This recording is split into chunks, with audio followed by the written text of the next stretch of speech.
Hello दोस्तों, मुल्तानी electronics में आपका स्वागत है और आप देख रहे हैं मुल्तानी इलेक्ट्रॉनिक्स। मैं आपके लिए एक और डायग्राम लाया हूं जो आपको अभी दिखता होगा कि ये मैंने फिर से एक डायग्राम बनाया है जो इंडक्शन कुक से रिलेटेड है, इंडक्शन कुक टॉप से रिलेटेड है, इंडक्शन कुकर से रिलेटेड है या इलेक्ट्रॉनिक सगड़ी से रिलेटेड है।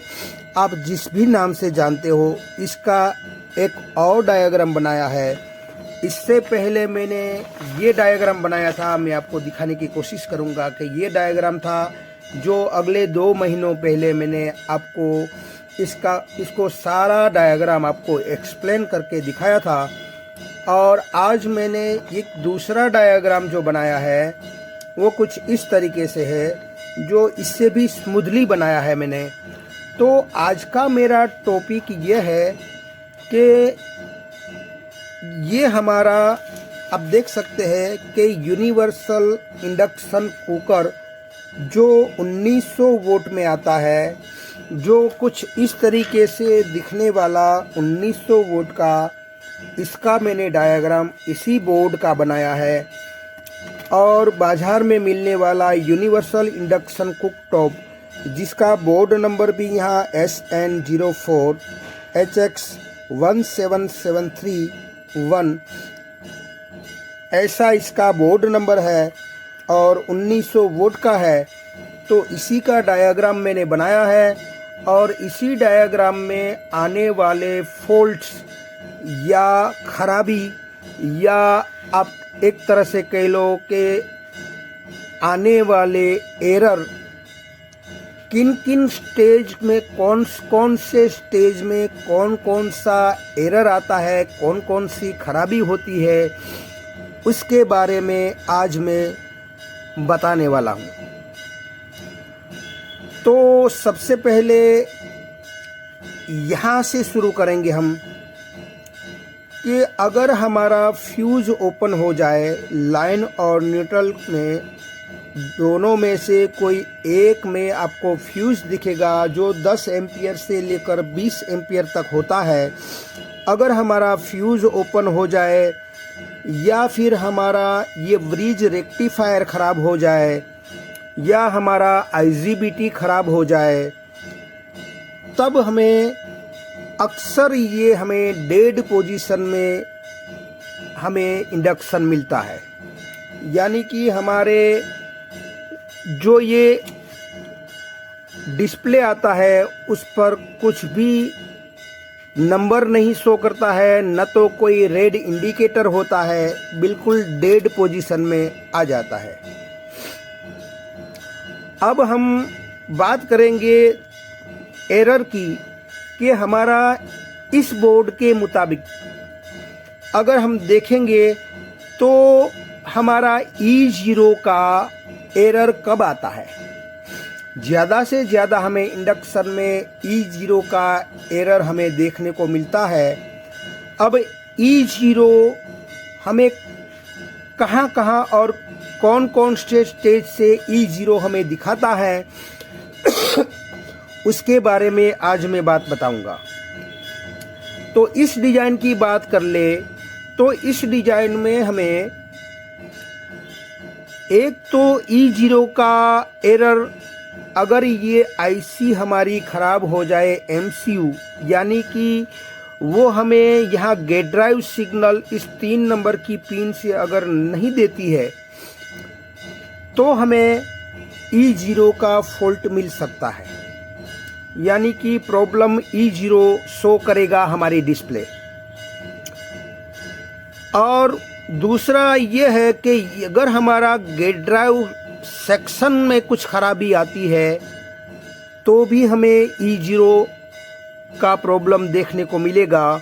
यानी कि हमारा इन तीनों ट्रांजिस्टर, जिसमें 2 NPN है और एक PNP है, और ये सारे रजिस्टर और हमारे ये डायोड 4148, इनमें से किसी में भी खराबी आएगी तो हमें E0 एरर मिलेगा।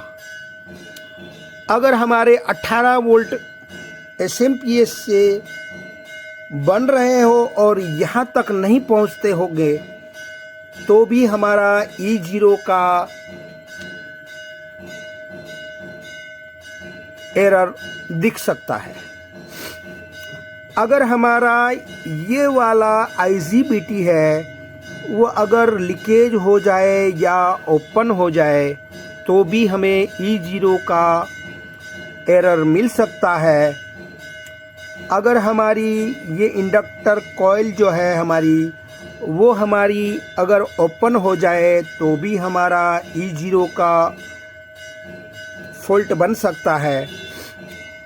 अगर इसी बोर्ड की बात कर ले तो उसमें इनपुट और आउटपुट यानी कि इंडक्टर का जो एक सिरा होता है जो 330 वोल्ट की लाइन के साथ अटैच होता है उसे मैंने इनपुट कहा है, और दूसरा सिरा जो है हमारे IGBT के कलेक्टर के साथ कनेक्ट होता है उसको मैंने आउटपुट कहा है।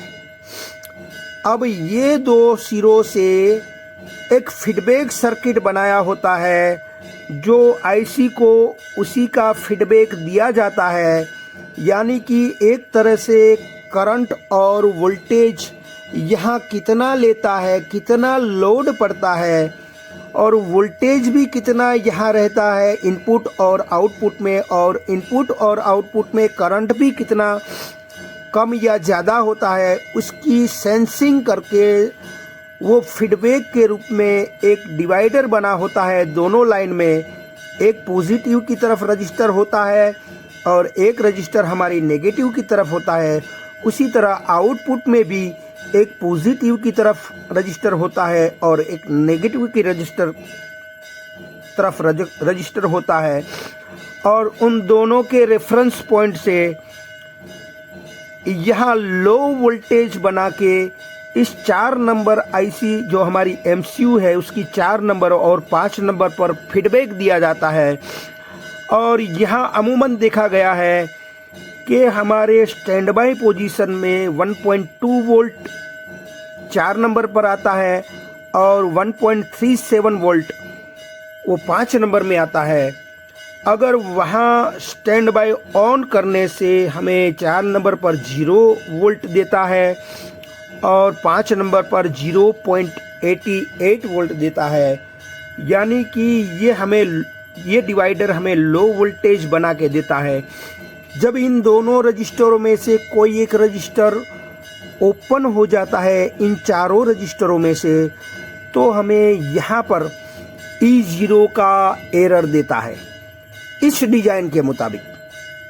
वह नहीं तो अलग अलग कंपनी में इसका एरर कोड कुछ अलग रखा होता है, इसका भी एरर कोड कुछ अलग रखा होता है, मगर इस डिजाइन के मुताबिक अगर इन दोनों लाइनों में कुछ खराबी आती है या हाई वैल्यू का रजिस्टर ओपन होता है तो हमें E0 का एरर शो करता है, और ज़्यादा से ज़्यादा ये हाई वैल्यू का 1 वोल्ट का रजिस्टर है वो ज़्यादा से ज़्यादा खराब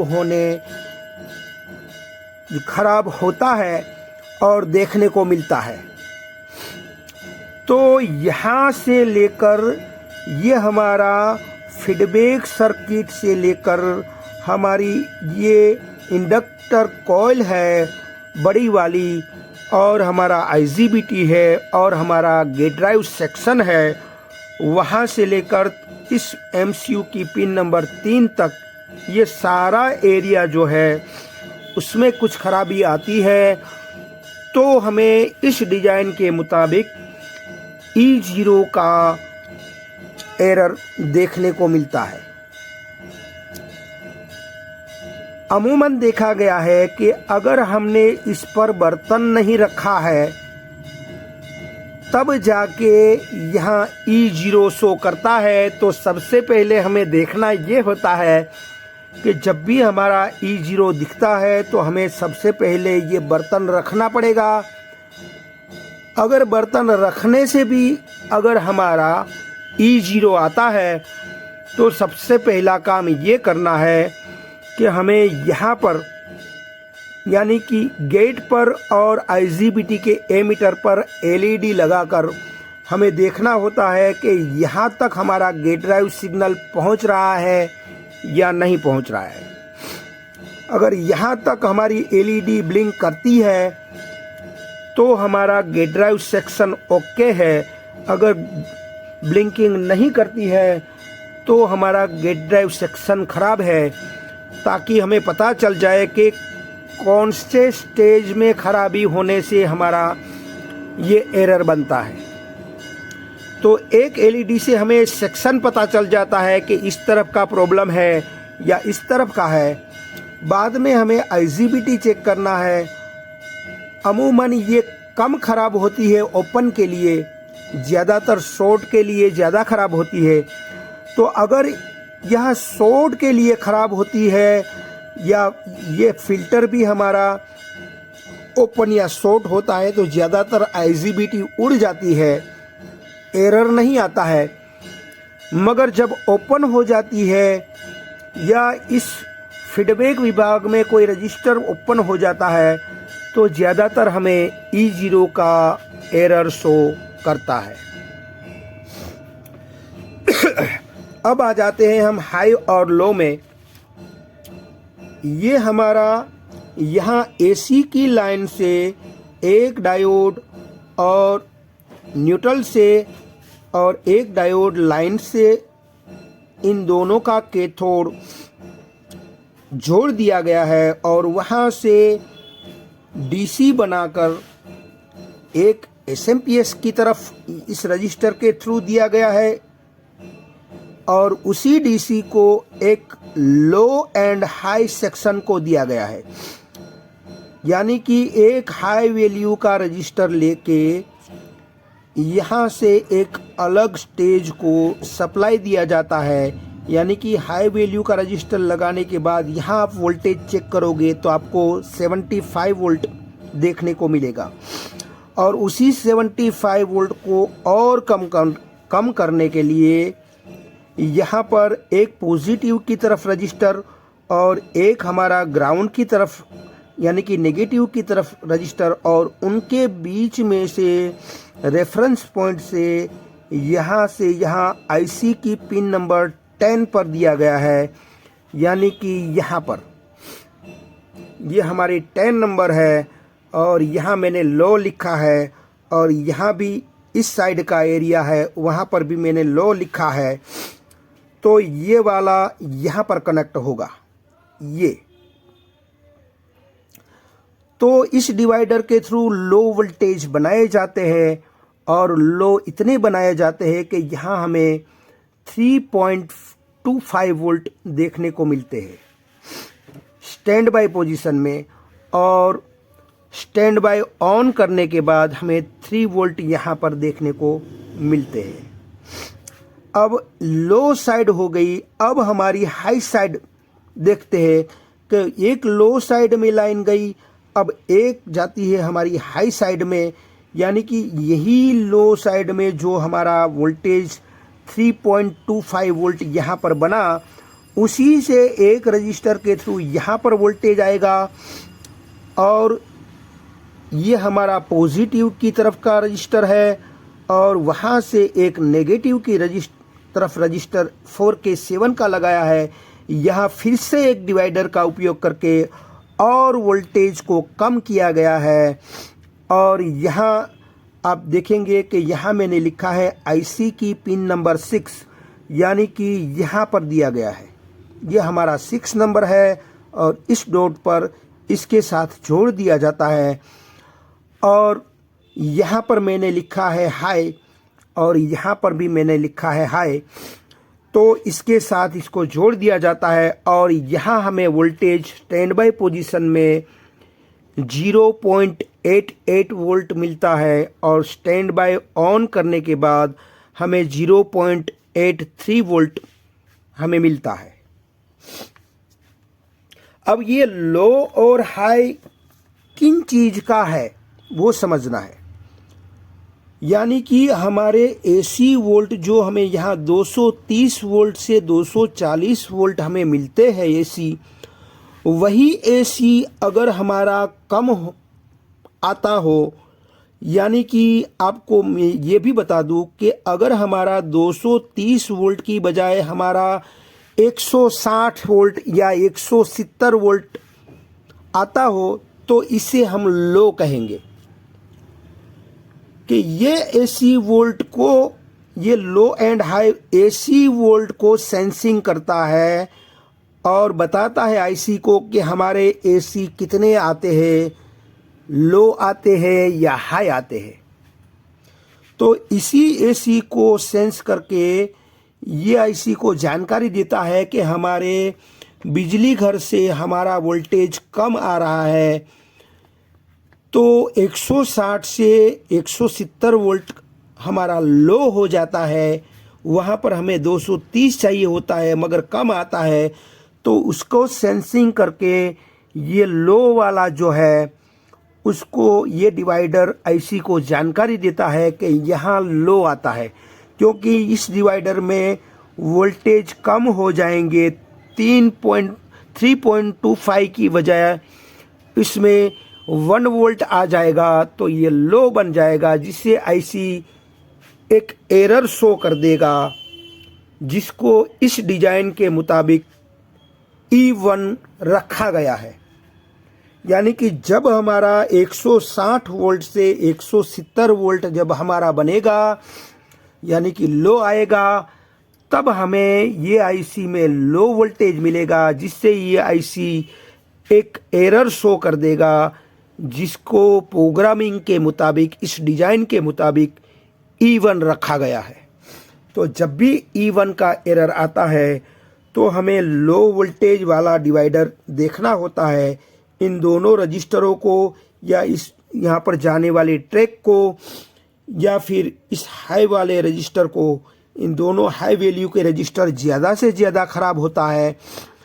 उसी तरह से अगर हाई वाली लाइन, यानी कि हमारे एसी के वोल्टेज 230 वोल्ट की बजाय घटने की बजाय बढ़ जाए, अगर हमारा 270 से 280 वोल्ट तक चला जाए, ये 230 की बजाय 280 वोल्ट या 270 वोल्ट के आसपास चला जाए, तो ये यहाँ वोल्टेज बढ़ने की वजह से यहाँ भी और यहाँ भी वोल्टेज बढ़ जाएंगे, जिसके कारण आईसी को मैसेज मिल जाएगा कि वोल्टेज बढ़ गए हैं। तो वोल्टेज हाई हो गए हैं, तो हाई वोल्टेज के लिए यहाँ प्रोग्रामिंग किया होता है कि ये आईसी एक और नए नंबर का एरर शो करेगा, जिसका नंबर है E2। जब भी आपको E2 का एरर नज़र आ जाए इस डिज़ाइन के मुताबिक, तो आपको हाई वाले डिवाइडर को देखना होता है, यानी कि इन दोनों रजिस्टरों को और यहाँ से यहाँ लगने वाले ट्रैक को देखना होता है। ज़्यादा से ज़्यादा आपको ये रजिस्टर ओपन मिलेगा। तो इस तरह से एसी अगर हमारा लो हो जाए या एसी वोल्टेज हमारा हाई हो जाए, तो उसी के लिए ये लो एंड हाई सर्किट बनाया गया है, जिसको मैंने नाम दिया है एसी लिंक सर्किट। इन दोनों लो और हाई को मिलाकर एसी लिंक कहा गया है, क्योंकि ये एसी को डिटेक्ट करके, सेंसिंग करके आईसी को जानकारी देता है कि लो हुआ है या हाई हुआ है। अब इतना कंप्लीट हो गया। अब आते हैं हम एसएमपीएस के लिए, कि जब हमारा इस डायोड से एसी लिंक और डीसी लिंक, यानी कि लो एंड हाई की तरफ वोल्टेज गया, एक वोल्टेज हमारा इस डायोड और एक लो ओम्स के रजिस्टर के थ्रू इस बड़े वाले फिल्टर में आता है, जो करीब करीब 300 वोल्ट डीसी होता है, और वही एसएमपीएस में जाता है।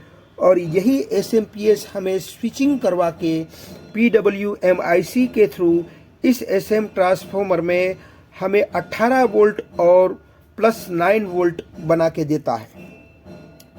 यही एसएमपीएस 18 वोल्ट और 9 वोल्ट बना के देता है, और यही 18 वोल्ट इस गेट ड्राइव सिग्नल में भी जाता है। यहाँ से यहाँ 18 वोल्ट यहाँ भी जाता है, और यही 18 वोल्ट आप देख सकते हैं कि हमारे फैन में भी जाता है। यानी कि ये हमारा फैन है, यही 18 वोल्ट यहाँ से यहाँ भी जाता है, यानी कि दोनों में ये 18 वोल्ट सप्लाई की तौर पर दिया जाता है।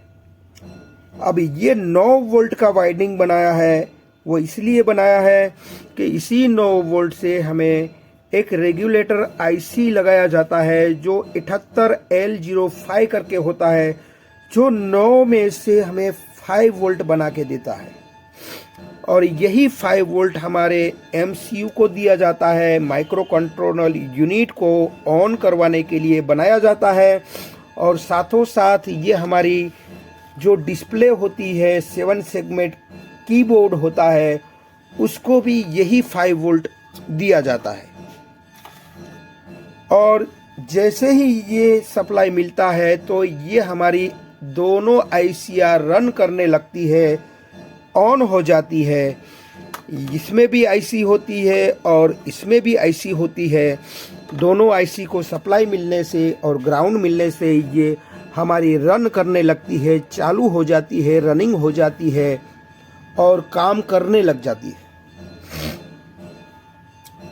अब यहाँ से आप देखें तो अगर हमारा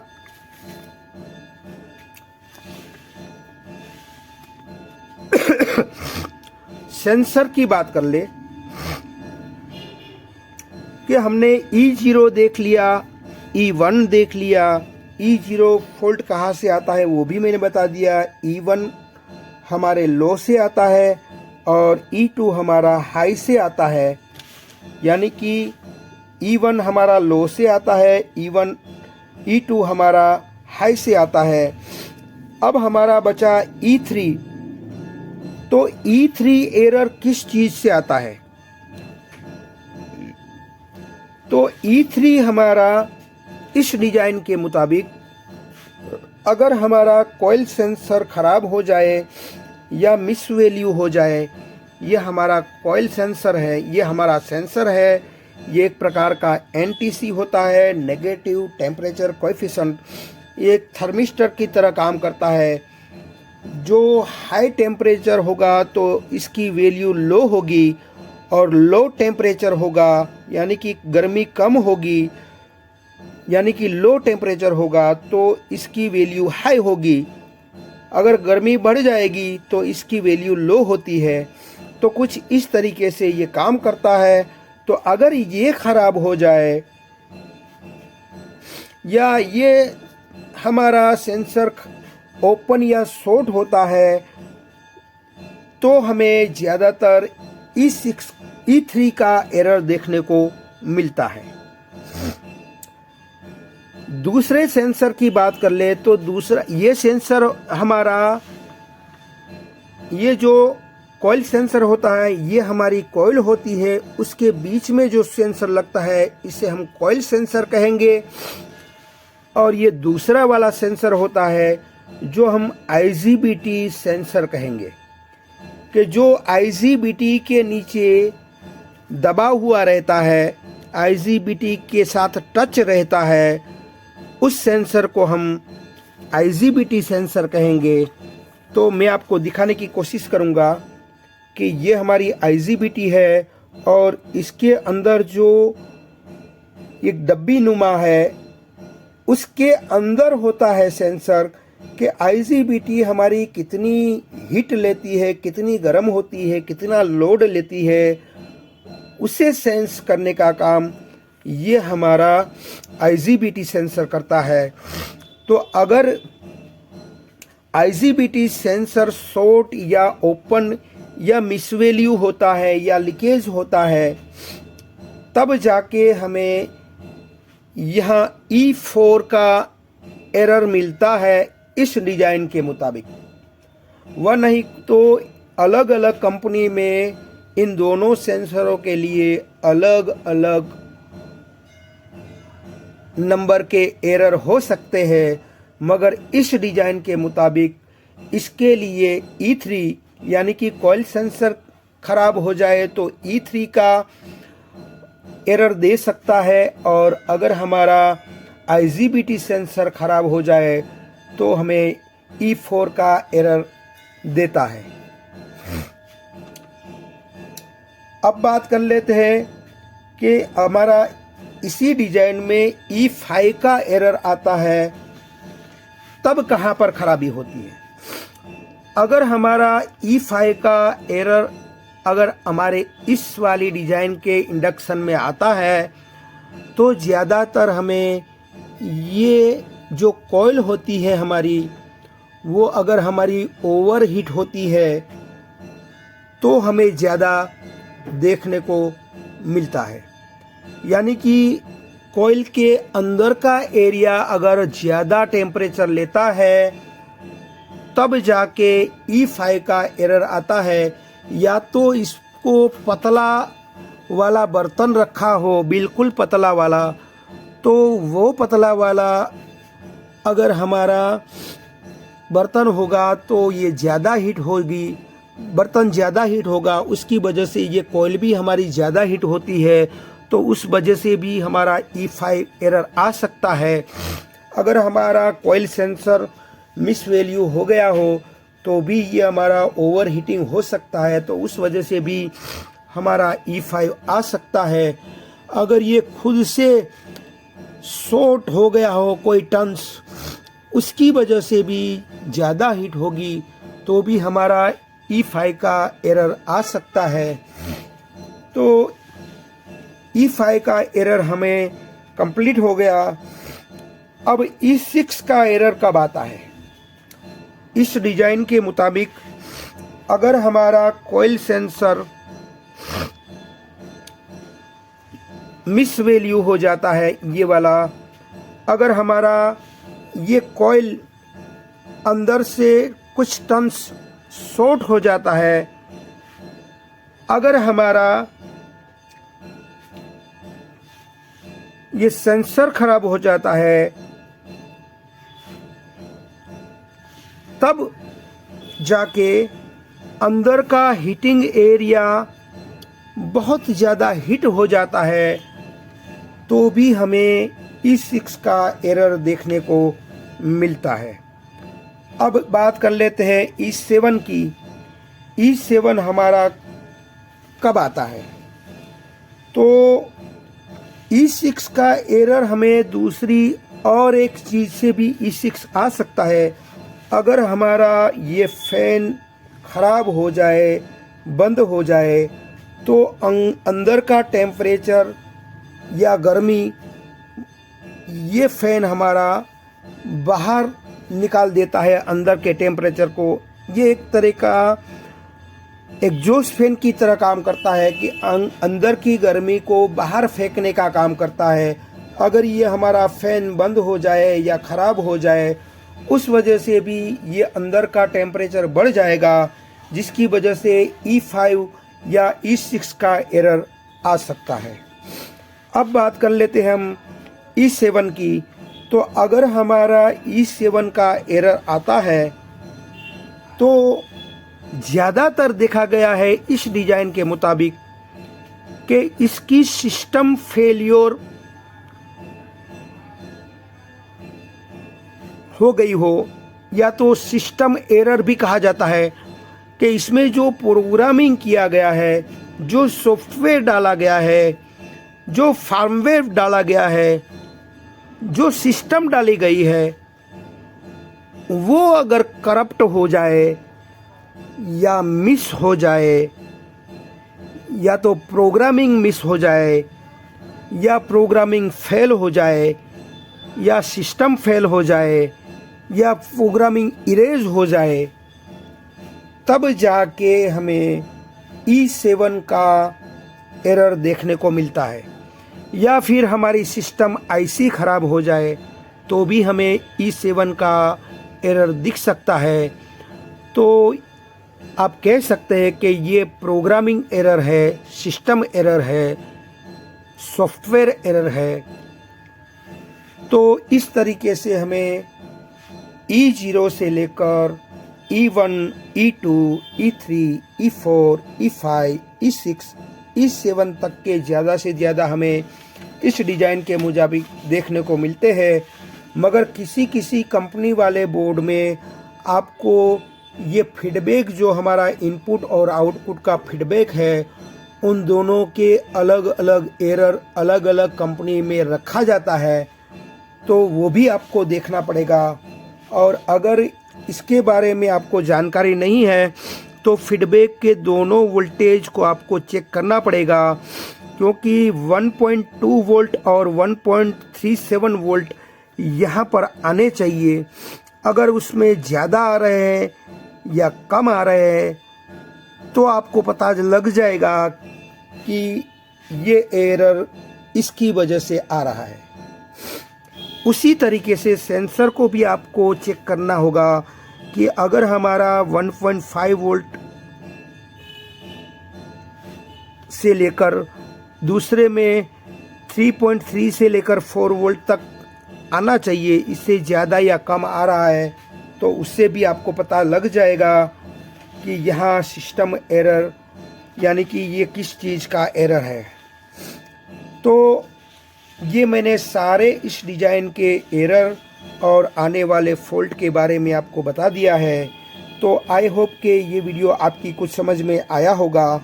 अगर ये वीडियो आपकी कुछ समझ में आया है तो मेरी चैनल को लाइक कीजिए, सब्सक्राइब कीजिए, बेल आइकन को प्रेस कीजिए और खुश रहिए। शब्बा खैर।